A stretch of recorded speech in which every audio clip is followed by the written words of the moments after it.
about 200 feet into the actual underground excavation of a total of about 400 feet to get to the powerhouse. So right now we're blasting every day. So we work Monday to Friday double shift, and right now we're averaging about 17 and a half hours for our cycle. So we started our blasting happened around midnight, and we're down to about 7 at night, 8 at night. We hope to get that going and try to increase it on our progression. So far the rock's been of excellent quality. It's all been type 1 tunnel rock, so some shotcrete, a few spot bolts here and there, but the rock's been excellent.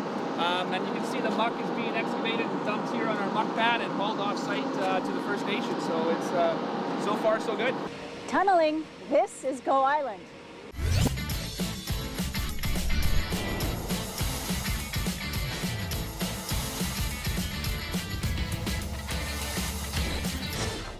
You're watching Go Island. I'm Mary Ruth Harris. Today we're on location at the BC Hydro site.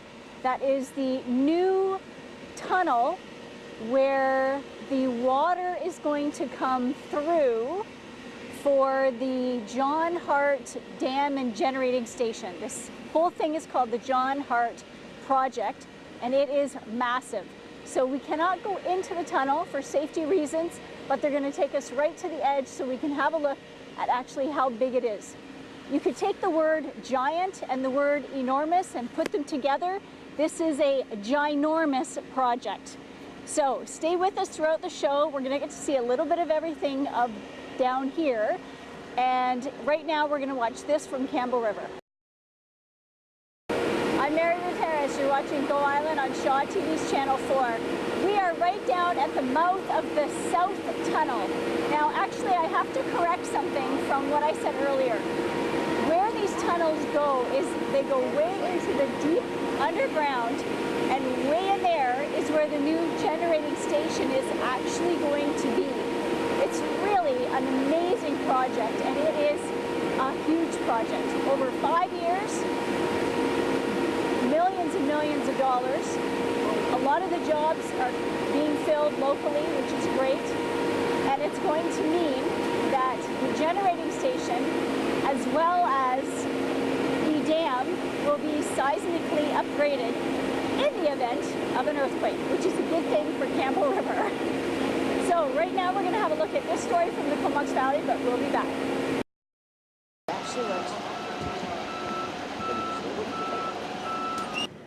I'm Mary Ruth Harris. You're watching Go Island on Shaw TV's Channel 4. We are still on site at the John Hart Project.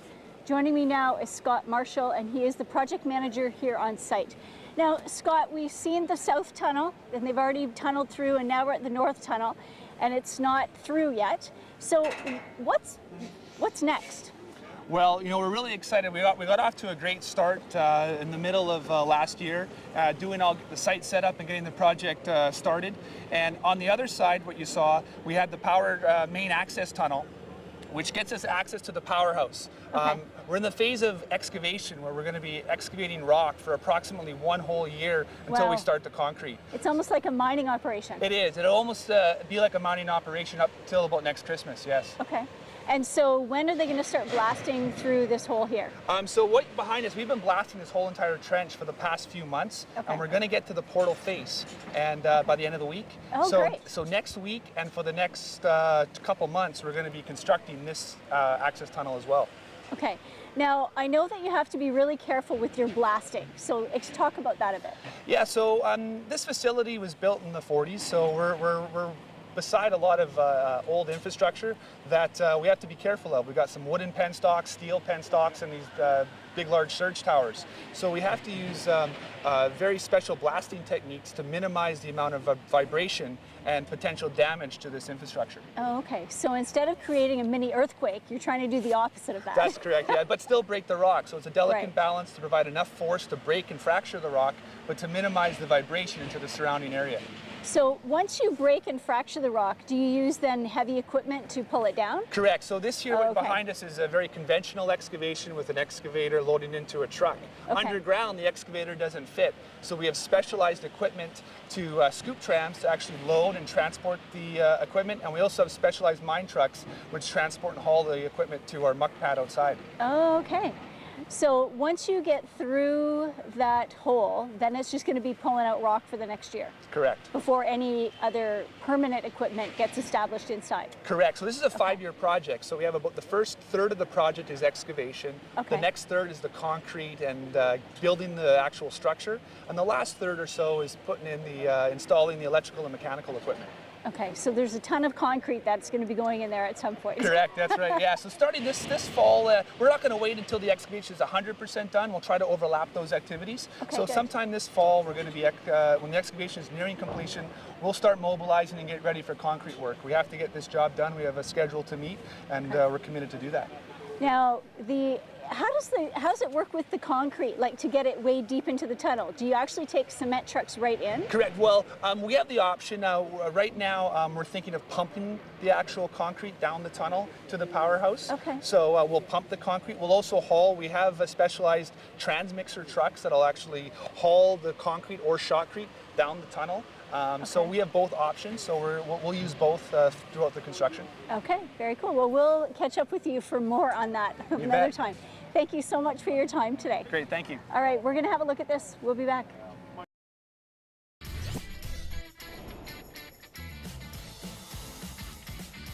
I'm Mary Ruth Harris. Joining me now is Mayor Andy Adams from here in Campbell River. Now, this is your first look here at the tunnels. What do you think? Well, actually, it's my third look up here. We've been up here working very closely with SNC and Levelland and Stephen from BC Hydro. But each time I come up, it's more and more impressive. Just to see the work that's going on and the entire concept of when they made the decision to go underground versus replacing it down at the existing generating station is phenomenal. And you see all the heavy-duty equipment that's rolling around and the work that's going on. It's very, very impressive. Now, I understand that there's been, it's a 5-year project, but now there's an additional project that's going to get tacked onto the end, which is the seismic upgrading. Yes. So let's talk about that. Well, there's actually even more than that. I've been on the BC Hydro Liaison Committee as a member of council for the past 7 years. Oh, great. So I have been following this project all the way through. So you're right, the $1 billion generating station project will go through until 2017, 2018. Okay. But after that will be a $400 million seismic upgrade to both the John Hart and Strathcona dams. So that will carry on for another 4 to 5 years. Wow. Plus there'll be, they announced last month a $25 million upgrade to the generating station. Right. So we just hope the news just keeps coming. It's great. Now, overall, what does this mean for the city of Campbell River? Well, and we talked about this a little bit last week, and that what it between the BC Hydro projects with the generating station, the dam, but also with the hospital project at $300 million, provides Campbell River what we thought was going to be a 4 to 5 year window, but now may be up to an 8 to 9 year window to solidify our economic base, to diversify where Campbell River is going to be moving forward. Because when the capital projects are done, then the construction workers move on to the next project wherever else in the province or the world for that matter. So it's really a great opportunity for us to buy some time to establish economic diversity and make sure that Campbell River is set moving forward in the future. Okay, awesome. Thanks so much. We're going to take a short break. We'll be right back.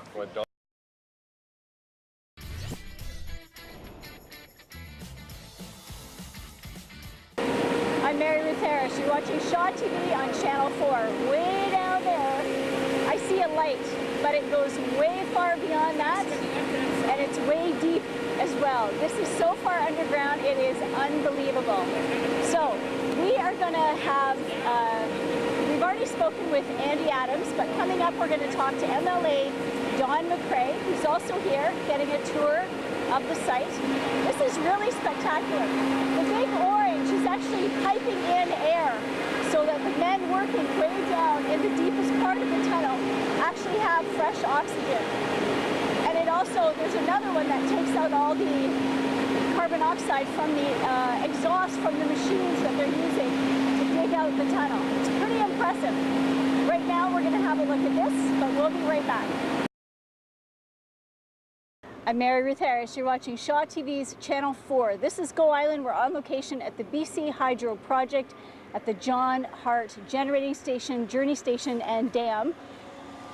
Don McRae is joining me now, MLA for Comox Valley and District. Now, Don, how many times have you been here to see this project? Since the project started, I've been here 3 times, and by far this is the busiest, most labor-intensive time I've been here, but not a surprise. We're several months into the job now. Now, when you come and see this, what strikes you first? First of all, when you're standing up at the top, you don't realize just how deep they're going into the ground. And sure, there is probably 20 feet of dirt over top, but the rock below is right there, and they're getting ready to mine in this particular entrance into the shaft. And it's just nothing but labor intensive, and sadly you see money being spent, but it costs a lot of money to regenerate our heritage assets. That is true, and the dam and the generating station, I mean, without those we wouldn't have water, we wouldn't have electricity, so it's important to keep working on the infrastructure, right? Well, when this project was completed 60 years ago, it was a great asset for British Columbia. There's no doubt about it, but when you look about it, you have to make sure you make those investments continuing forward, and whether it's a generation station, whether it is bringing the spillways down, we want to make sure it's going to be good for another 60 years. And so it's exciting to see this kind of work being done in the North Island, and it's good for Campbell River, good for Comox Valley, and good for British Columbia. Now, when you were a little kid, did you like playing with the little Tonka toys? It was sandbox and the yellow toys were huge in my world, but you know what? I wish I had the ability to get into some of these pieces of equipment. This is probably a labor of love for some of these men and women working on the site, but it's also neat to see some of the benefits that go right into North Island with these kind of projects in terms of employment, but also in terms of Campbell River's getting long-term water supply. Yeah, and I'll bet you that the skill set for operating that big baby down there is quite a bit different than operating the one in the toy box. Well, you know what? They go to school for a long time, and you know, you're dealing with these machines that are worth hundreds of thousands of dollars. And the neat thing is, men and women who are working here have the opportunity, as the British Columbia economy grows, to either stay in the North Island or perhaps go up north and work in places like the Northwest or Northeast BC, but also make sure that their families are getting jobs that will allow them to live a great quality of life. So it's neat to see. And for a guy who just has a university degree in international relations, I wish I had taken some electives in heavy equipment. It's never too late. You know what? As a politician, you always got to think about your next job. All right, we're going to take a short break and we'll be right back.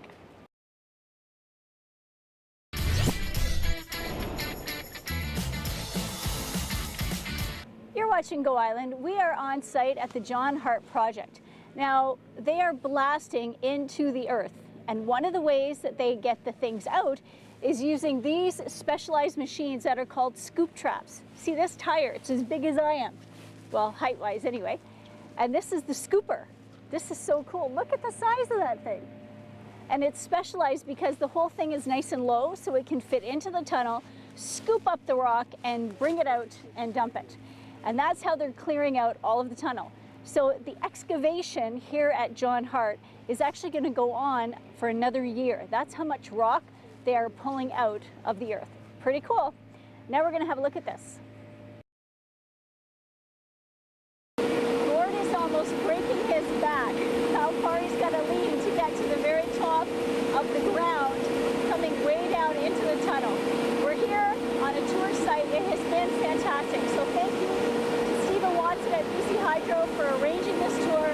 It's really spectacular that the general public gets to have some sense of how enormous this job is and how big these tunnels are. Unbelievable. So have a great couple of days, and thanks so much for watching.